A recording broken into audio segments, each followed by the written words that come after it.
Bismillahirrahmanirrahim. Assalamualaikum warahmatullahi wabarakatuh.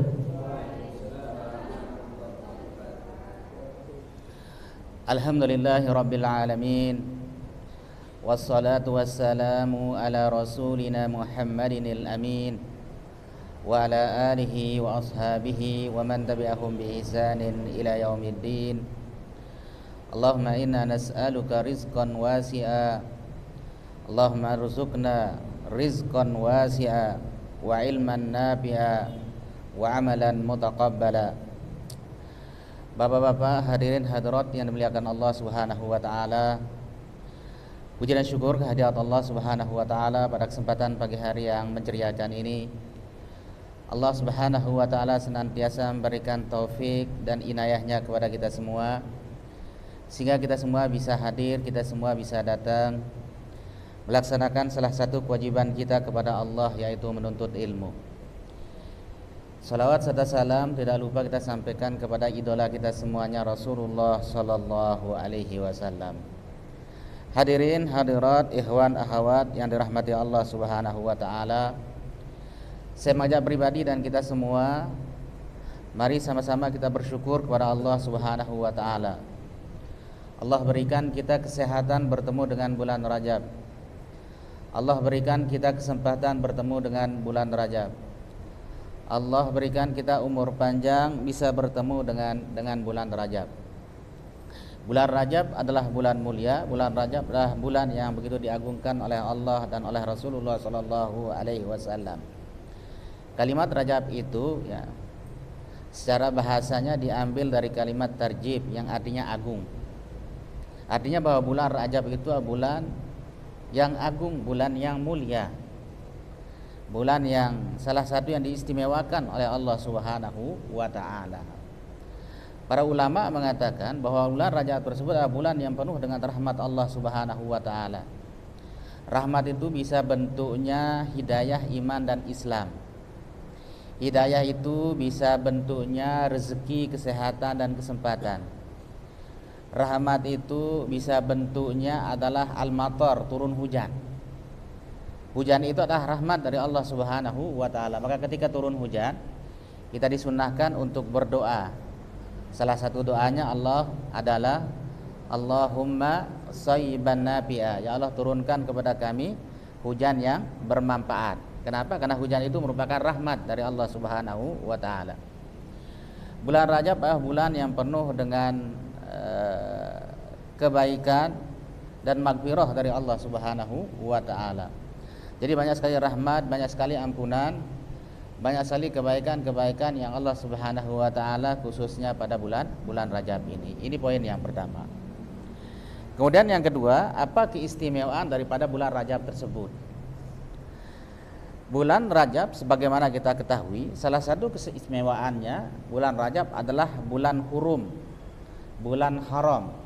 Apa maksudnya bulan haram? Haram kita untuk melakukan maksiat pada bulan Rajab ini. Di samping juga haram kita melakukan maksiat pada bulan-bulan yang lain. Haram di sini artinya bahwa bulan Rajabnya bulan haram kita untuk melakukan kezaliman baik pada diri sendiri maupun orang lain. Dulu orang-orang jahiliyah mengharamkan dirinya, ya, mengharamkan kabilahnya untuk berperang pada bulan hurum tersebut. Di antaranya adalah bulan Rajab. Salah satu karakter ya yang dimiliki oleh orang-orang Quraisy, orang-orang jahiliyah itu suka bertengkar pada situ. Dia menjaga sekali kewibawaannya, menjaga sekali kabilah-kabilahnya, karena fanatiknya sangat luar biasa. Kalau tidak mau berdamai sudah langsung aja dia berperang, langsung saja dia saling menzalimi di antara mereka. Tetapi kalau sudah datang 4 bulan hurum, termasuk di salah satunya adalah bulan Rajab, dia berhenti untuk melakukan peperangan tersebut. Berhenti dia melakukan kezaliman tersebut. Berhenti dia melakukan penganiayaan, bertengkar dan sebagainya. Saking mereka meyakini bahwa ya bulan Rajab tersebut, bulan hurum, dimuliakan oleh Allah Subhanahu wa taala. Di dalam Al-Quran Allah mengatakan inna iddatasy syuhur indallahi 12 syahran fi kitabillah yauma khalaqas samawati wal arda minha arba'atun hurum.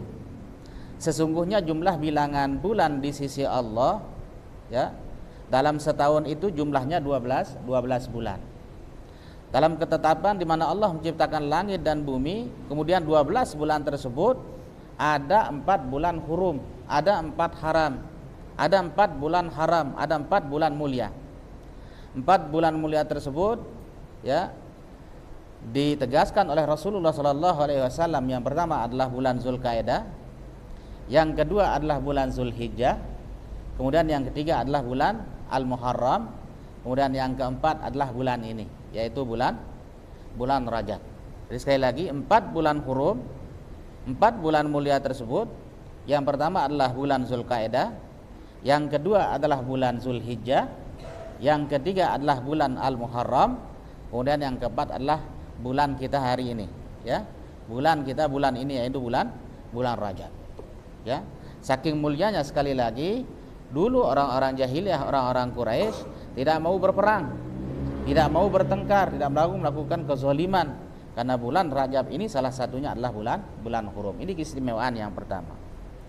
Kemudian keistimewaan yang kedua, kata Ibnu Abbas, begitu juga kata Imam Al-Qatadah, beliau mengatakan barang siapa yang melakukan amal soleh pada bulan ini, khususnya pada 4 bulan hurum tadi, kalau kita sekarang konteksnya pada bulan Rajab ini, maka dosa-dosanya akan dilipat gandakan oleh Allah Subhanahu wa taala. Sebaliknya barang siapa yang melakukan amal soleh, amal kebaikan, ya, aneka kebaikan kepada Allah, maka Allah Subhanahu wa taala juga akan melipat gandakan pahalanya di sisi Allah Subhanahu wa taala. Maka hati-hati sekali kita menzalimi diri sendiri, menzalimi orang lain, ya, bertengkar sama tetangga kita, tidak bersahabatan sama suami istri kita, ya, menzalimi orang lain, ya, tidak memberikan hak-hak tetangga kita, tidak memberikan kewajiban kita kepada suami dan istri kita, ya, saling bertengkar kepada orang lain, menggibahi orang lain, menzalimi orang lain, ya, memfitnah orang lain dan sebagainya. Kenapa? Karena bulan ini adalah bulan hurum, bulan mulia. Artinya apa? Dosa kita itu dilipat gandakan oleh Allah Subhanahu wa taala.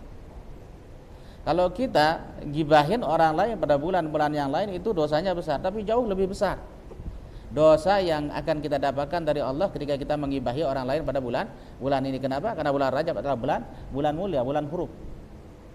Ya, menzalimi orang lain pada bulan Rabiul Awal, Rabiul Tsani, Jumadil Awal, Jumadil Tsani, itu dosanya besar. Tapi jauh lebih besar dosa-dosa kita ketika kita menzalimi orang lain pada bulan Rajab ini. Begitu juga bertengkar, begitu juga mungkin, ya, berkhianat, menggibahi, menggunjing orang lain dan sebagainya. Maka hati-hati sekali. Tapi sebaliknya kata Ibnu Abbas dan Imam Al-Qatadah, barang siapa yang melakukan amal kebaikan, maka amal kebaikan kita juga akan dilipat gandakan oleh Allah Subhanahu wa taala.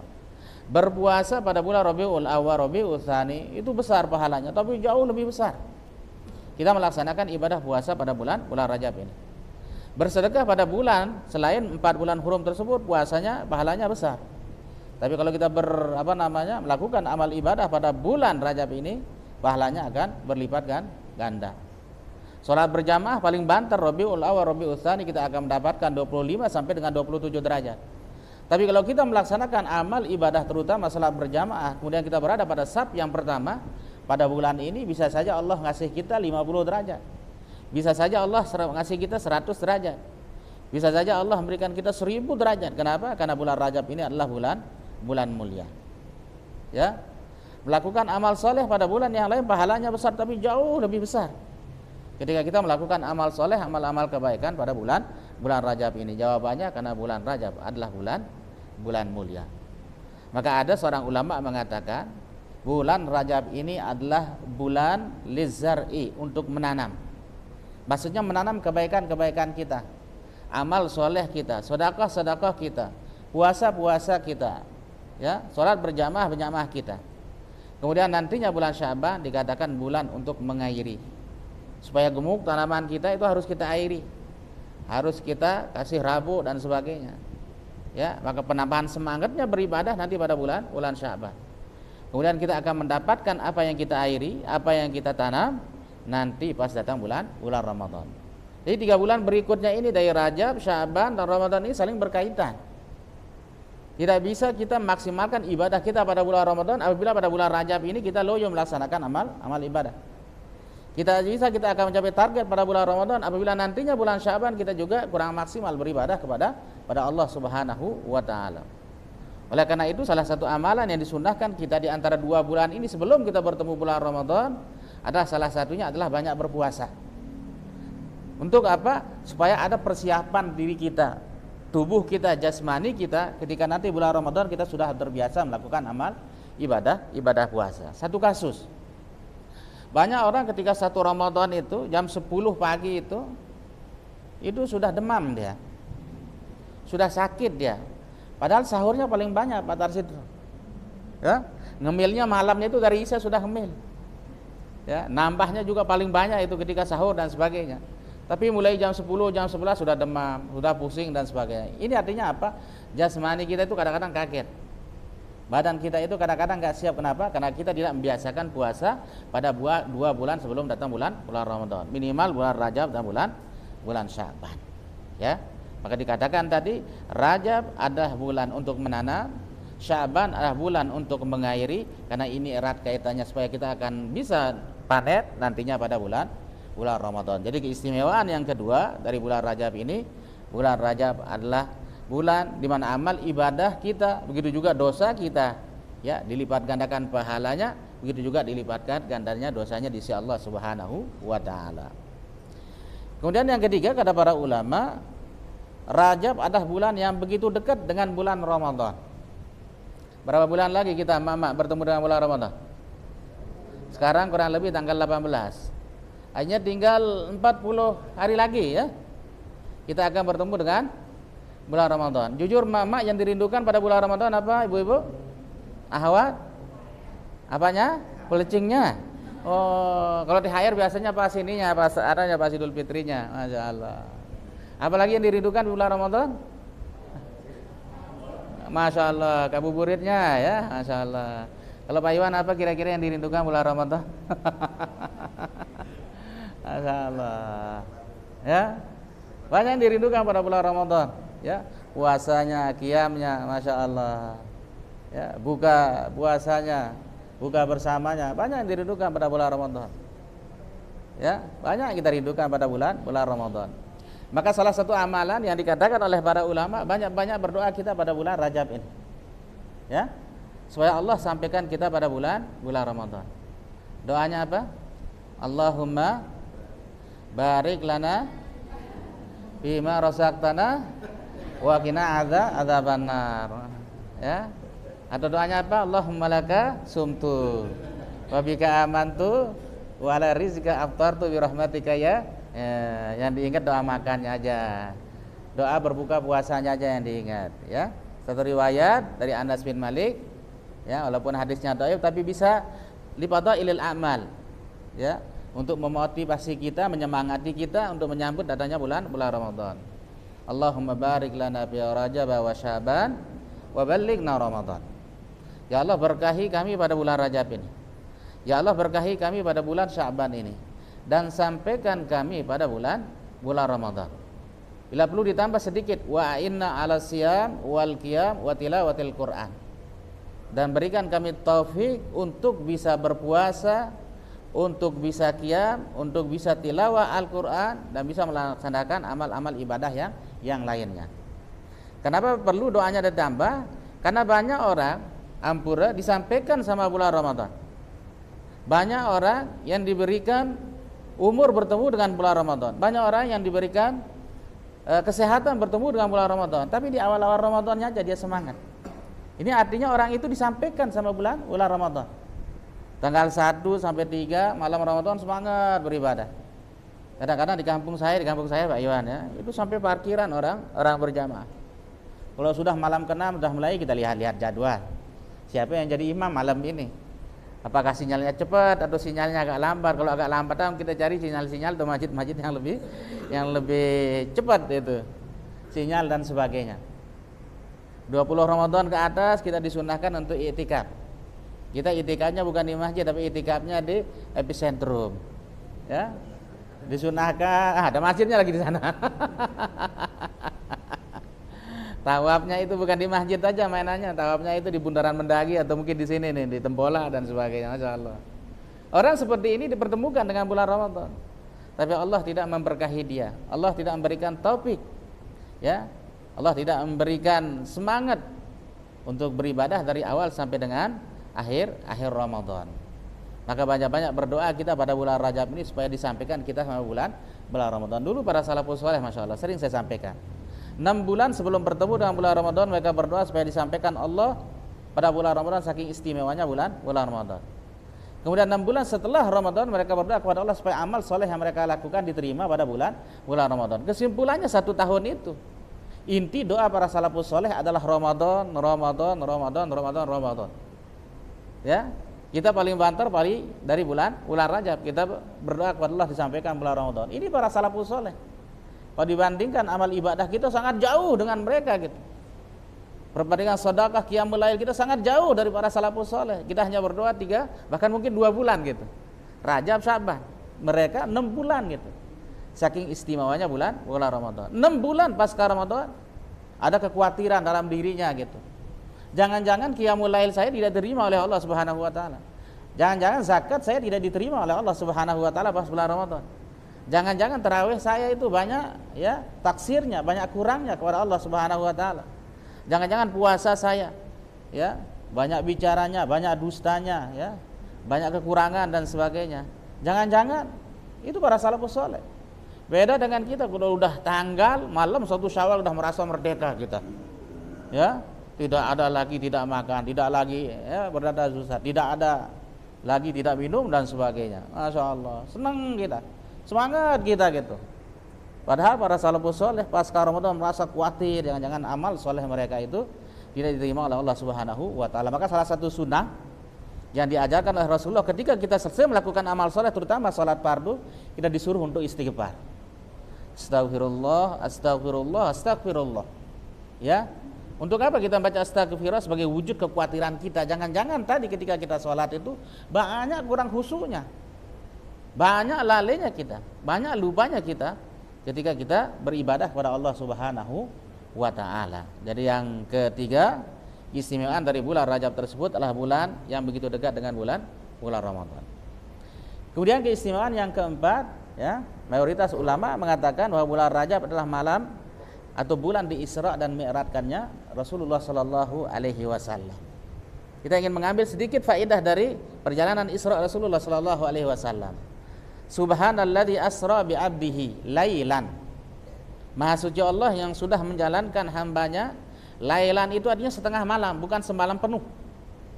Ya, setengah malam saja.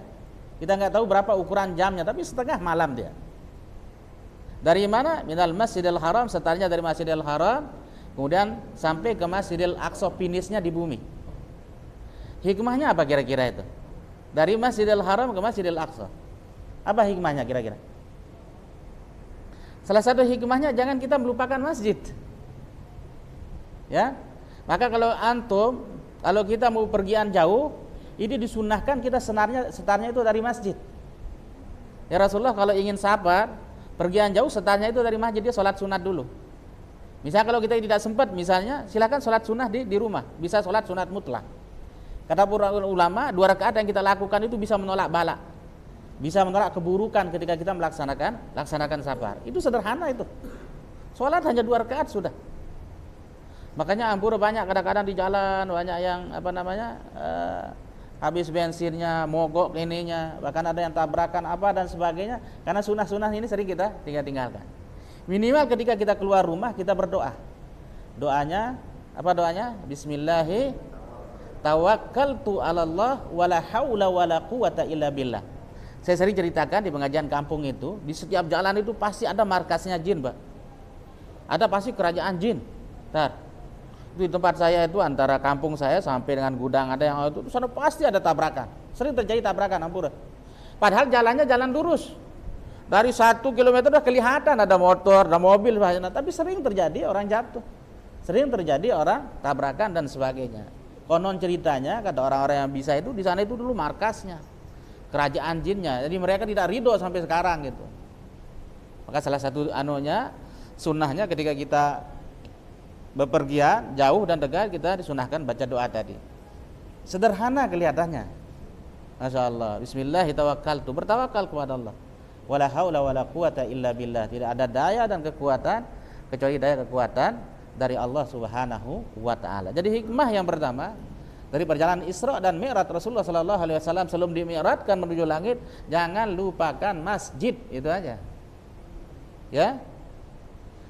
Pergi kita awali dari setaranya masjid. Nanti pulangnya juga disunahkan kita untuk datang ke masjid, sholat dulu. Ya, atau minimal kita sholat di rumah kita masing-masing. Berangkatnya dari rumah, sholat 2 rakaat dulu, nanti pulangnya sholat sunnah 2 rakaat dulu. Kata Rasulullah sallallahu alaihi wasallam,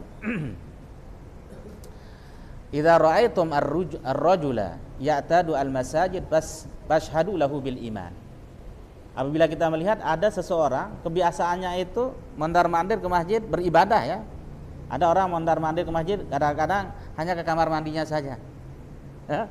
Kadang-kadang cari itu apa dan sebagainya. Tapi maksudnya di sini apabila engkau melihat seseorang, kemudian orang itu mondar-mandirnya ke masjid, ibadahnya itu ke masjid, fashhadu lahu bil iman, saksikan bahwa orang itu adalah orang beriman. Ya, jadi mudah sebenarnya. Kalau ingin mendeteksi orang, indikasinya orang ini beriman atau tidak kepada Allah, beriman kepada Rasulullah, kebiasaannya lihat, sering nggak dia ke masjid. Maka saya sering menyampaikan kadang-kadang di kampung itu kalau mau undang rohan itu, namanya orang kampung, udah itu yang sahab pertama dan sahab kedua itu aja undang, saya bilang. Kenapa? Karena mereka adalah orang-orang yang insya Allah diterima doanya, orang-orang yang dekat dengan Allah Subhanahu wa taala. Maka ada satu donatur di rumah saya itu, kalau dia ngasih infak sedekah itu orang yang nomor 1, yang nomor 2 itu yang dikasih. Ya, kalau ada sampai nomor 3, 4 dikasih semuanya. Tapi mereka tetap prioritaskan orang-orang yang senantiasa melaksanakan sholat waktu 5 waktu secara berjamaah di masjid.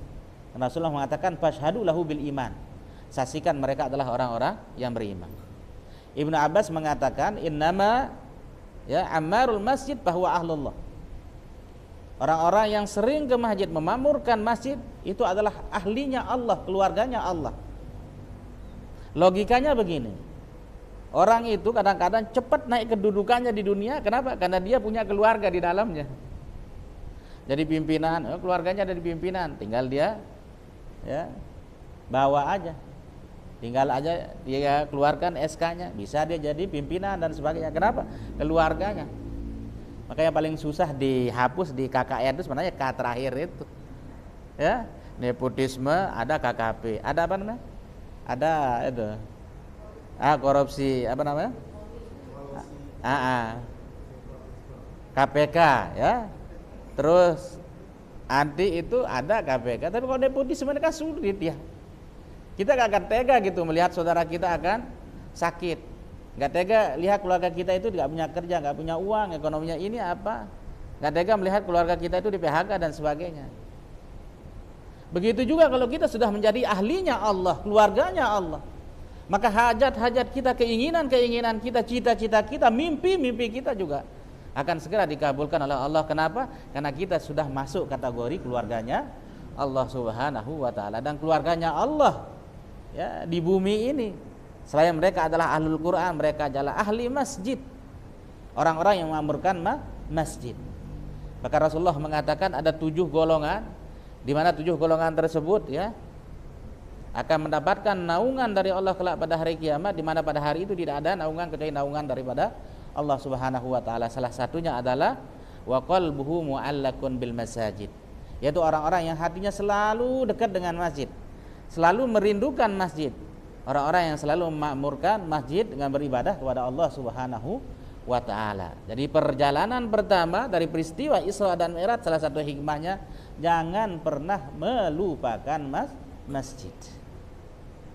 Ketika Nabi Rasulullah sallallahu alaihi wasallam ke atas langit bertemu dengan Nabi Ibrahim alaihissalam. Nabi Ibrahim alaihissalam bertemu dengan Rasulullah, kemudian memanggil Rasulullah, ya Rasulullah, sampaikan salamku kepada umatmu. Kasih tahu umatmu bahwa surga itu begitu indah. Surga itu begitu luar biasanya. Airnya segar, tanahnya datar, ya, debunya juga ya harum dan sebagainya. Dan kalimat-kalimat surga tersebut, pohon-pohonnya itu bertuliskan kalimat subhanallah walhamdulillah wala ilaha illallah wallahu akbar.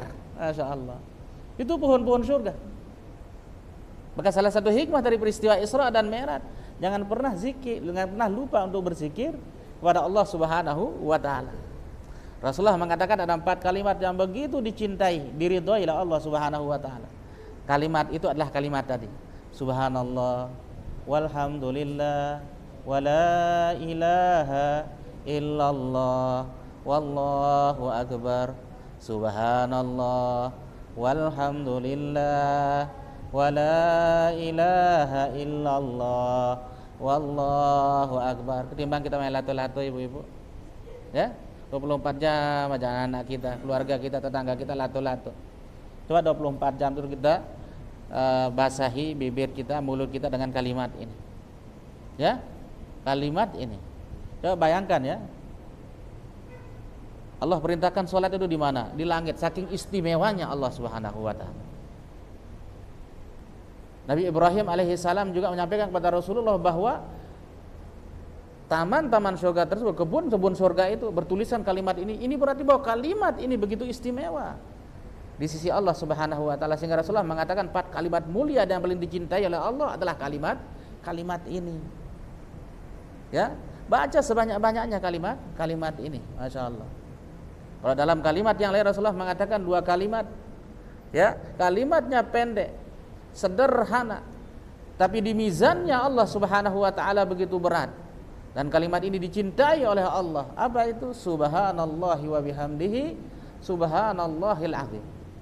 Saya sering menyampaikan, boleh jadi kita masuk surga bukan karena amalan-amalan besar kita, sholat kita, zakat kita tidak punya duit untuk umroh, ya, untuk berhaji dan sebagainya. Tapi ketika ditimbang amalan kita oleh Allah Subhanahu wa taala, ternyata ada 2 kalimat yang kita biasakan baca ketika kita hidup di atas dunia. 2 kalimat yang memberatkan amalan kita adalah kalimat ini. Subhanallahi wa bihamdihi subhanallahil azim. Ada kalimat yang lebih pendek lagi, kemarin saya sampaikan, subhanallahi wa bihamdihi, itu saja. Barang siapa yang berzikir 100 kali dengan kalimat subhanallahi wa bihamdihi, maha suci Allah dengan segala puji baginya, maka Allah Subhanahu wa taala akan mengampuni dosa-dosanya, walaupun dosanya itu sebanyak langit, sebanyak buih di tengah lautan. Maksudnya adalah dosa-dosa kecil kita. Jangan sepelekan dosa kecil ini loh. Setiap hari kita melakukannya. Kalau dosa besar, pasti kita ingat. Bentuk dosa besar misalnya syirik kepada Allah. Insya Allah kita tidak syirik, tidak kedukun, tidak kayak ini apa dan sebagainya. Yang termasuk dosa besar misalnya lari dari peperangan. Sudah ada musuh depan kita. Yang termasuk dosa besar misalnya mendatangi dukun kemudian kita mempercayainya. Yang termasuk dosa besar misalnya ukuk, ya, bangga tidak berbakti kepada kedua orang tua kita. Pasti kita tahu itu dan pasti kita ingat. Tapi ada dosa-dosa kecil yang setiap hari kita mengerjakannya. Salah satu contohnya misalnya dengan mata kita, lihat seorang baik sengaja mau tidak sengaja kan dosa kita. Ya, kalau tidak sengaja sekali, tapi kalau 2 kali, 3 kali mubazir kan, dosa udah kita. Ngomong-ngomong sama teman awalnya bagus, tapi lama-lamaan jadi candaan apa dan sebagainya. Ya, kita gibahin dia, ya, kita katain dia, kita pejelek dia. Setiap hari itu. Belum lagi tangan kita gitu. Mungkin aja setiap hari kita megang hal-hal yang tidak diridhoi oleh Allah Subhanahu wa taala. Belum lagi mungkin makanan dan minuman kita yang syubhat yang banyak. Kalau yang ini jelas haram, jelas halal. Yang haram juga jelas, tapi ada yang samar-samar. Di antara halal dan haramnya, kadang-kadang bisa kita minum, kadang-kadang kita bisa makan dan sebagainya. Belum lagi dosa-dosa kaki kita, belum lagi dosa-dosa, ya, hayalan-hayalan kita. Ini dosa-dosa kecil yang bisa dihapus oleh Allah dengan hanya mengucapkan kalimat subhanallahi wa bihamdihi. Ya, belum lagi yang lain-lain, misalnya sholawat kepada Rasulullah. Belum lagi mungkin istighfar, ya, astagfirullahalazim. Ya, paling mudah astagfirullahalazim. Bahkan seorang ulama mengatakan Rajab syahrul istighfar. Bulan Rajab ini bulannya istighfar.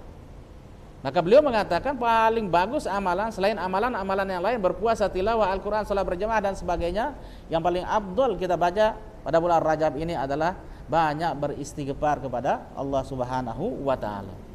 Paling pendek astagfirullah, ya Allah saya meminta maaf kepadamu. Pertengahannya apa? Astaghfirullahal azim alladzi la ilaha illa huwal hayyul qayyum wa atubu ilaih. Kata Rasulullah, barang siapa yang mengucapkan istighfarnya seperti ini, maka dosanya diampuni oleh Allah walaupun orang tersebut lari dari medan pertempuran. Tadi saya sebutkan bahwa lari dari medan pertempuran ketika musuh sudah ada, itu termasuk dosa besar. Tapi ketika kita beristighfar dengan istighfarnya tadi, ya, astaghfirullahal azim alladzi la ilaha illa huwal hayyul qayyum wa atubu ilaih, Allah mengampuni dosa kita. Tentu yang paling afdal adalah sayyidu al-istighfar, penghulunya istighfar. Ya, barang siapa yang baca sayyidul istighfar pagi harinya dengan penuh keyakinan, dia meninggal pada sore harinya, Allah mengampuni dia dan dia pasti masuk surga. Barang siapa yang baca sayyidul istighfar sore harinya kemudian dia meninggal pada malam harinya, Allah mengampuni dia dan Allah pasti akan mengasihi dia surga. Sayyidul istighfar minimal itu sekali. Ya, tentu paling banyak 3 kali atau mungkin paling banyak ya terserah. Ya, tidak ada batasnya. Itu kelebihan daripada zikir itu, walaupun kita haid, walaupun kita nipas, ya, walaupun mungkin kita junub yang laki-laki, walaupun kita tidak ada wudunya, silahkan banyak berzikir kepada Allah Subhanahu wa taala dengan zikir-zikir yang ma'zur yang datang dari Rasulullah sallallahu alaihi wasallam. Jadi hikmah selanjutnya dari peristiwa Isra dan Mi'rajnya Rasulullah, jangan pernah kita lupa zikir kepada Allah. Kemudian yang terakhir, oleh-olehnya apa Mbak-mbak ketika Isra di Mi'rajkannya Rasulullah? Jangan lupa dan jangan lalai dan jangan pernah meninggalkan sholat. Tadi saya jelaskan, perintah zakat Allah perintahkan di bumi, perintah haji Allah perintahkan di bumi, begitu juga perintah-perintah yang lain Allah perintahkan di bumi, khusus sholat. Coba bayangkan, saking istimewanya sholat tersebut.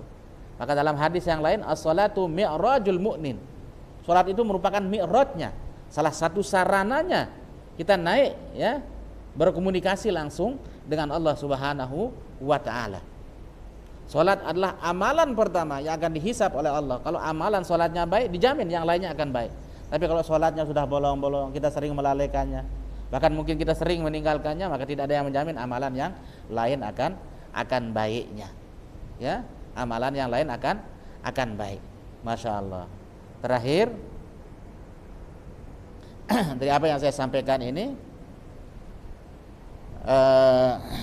adalah kalau kita berhaji mungkin sedikit rezeki kita, sedikit harta kita. Begitu juga dengan umroh, sudah mahal sekarang. Terakhir itu kalau nggak salah berapa untuk haji itu? 69. DPR di malam maksimalnya katanya 50 juta, ya. Artinya mungkin kita akan susah bagi kita yang sedikit mungkin rezekinya. Berimpak setiap hari mungkin kita tidak bisa. Bersedekah mungkin setiap hari juga kita tidak bisa. Ya, berzikir mungkin setiap hari kita kurang maksimal dan sebagainya. Maka modal utama kita bertemu Allah, baik itu orang kaya maupun orang miskin, adalah sholat ini. Ya, kalau sedekah mungkin dikhususkan untuk orang kaya. Kalau zakat mungkin ya lah itu orang-orang kaya bisa gitu, walaupun kita juga bisa. Tapi kalau sholat ini siapa saja, mau dia kaya, mau dia kere, mau dia pejabat, mau dia menteri dan sebagainya, maka kesimpulannya ya, sholat inilah bisa dikatakan modal utama kita yang bisa kita pertanggungjawabkan. Maka mari kita maksimalkan sholat kita kepada Allah, karena inilah oleh-oleh yang diberikan Allah kepada Rasulullah pada khususnya dan kepada kita sebagai hamba-hambanya di atas dunia ini. Hadanallahu wa iyyakum ajmain. Terima kasih atas perhatiannya. Assalamualaikum warahmatullahi wabarakatuh.